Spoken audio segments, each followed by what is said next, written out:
Dr. Ranganathan.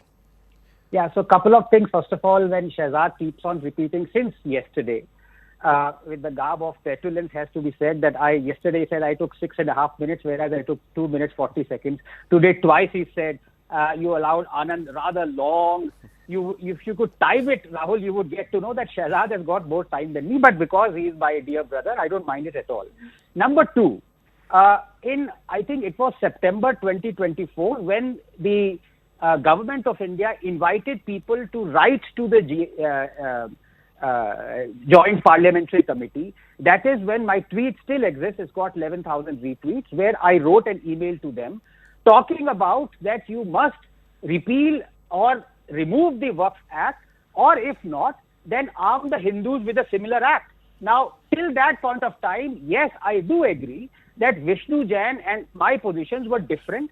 Vishnu Jain was still for having the Waqf Amendment Act till, I would dare say, probably a couple of weeks ago, because he and his dear father deposed before the JPC. It was only last week that Vishnu Jain, made it known to the public that none of his recommendations were accepted by the JPC. He has a string of tweets, he has a tweet thread, and therefore now he is for abrogating the Waqf Act completely because none of his recommendations have been taken. Okay. That's point number one. Point number two, and I dare challenge you as well, Rahul, no one, and I do admit, yes, there was a Waqf repeal bill that was tabled in the Rajya Sabha.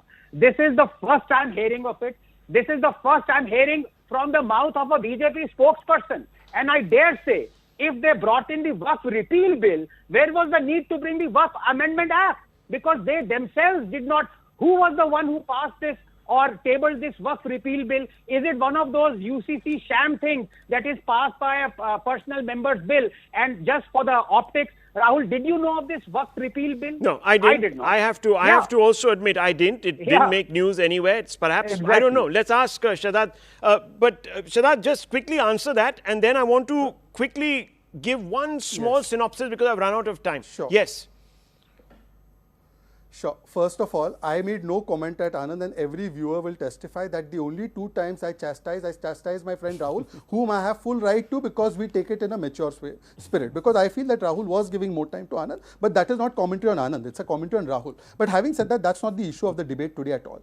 Both of you gentlemen, who I have great regard for and I will continue to have regard for, have admitted that you all have missed the fact that a Waqf repeal bill was also introduced.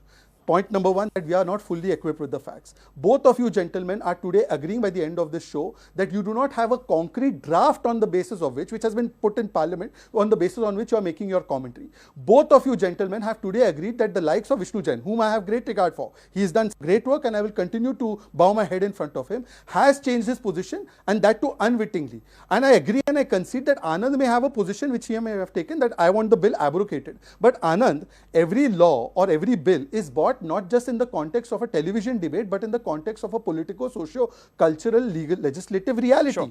You are in TV debates, you have a full right to speak what you want.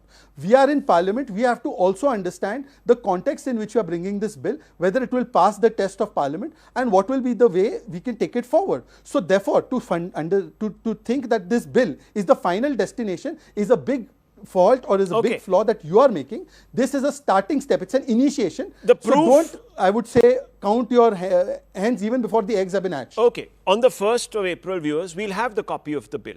We'll know exactly what amendment was passed, what was rejected, this, that, the other. We'll go over it and we'll re-invite the panelists here and we will re-engage with that subject. But there is one small thing that I want to quickly point out. You know, the business of a Sanatan board, for example, a lot of people are talking about it. Viewers, for me, I don't know how that will come to fruition. Why? Because, viewers, at the end of the day, don't forget that there are many sects within the Hindu tradition.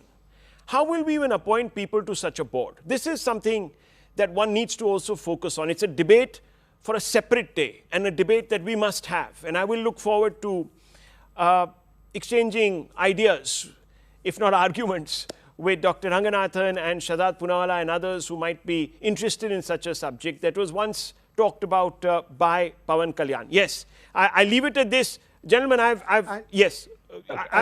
Just one small 5 seconds. Okay, 5 seconds. Just 5 seconds. Yeah.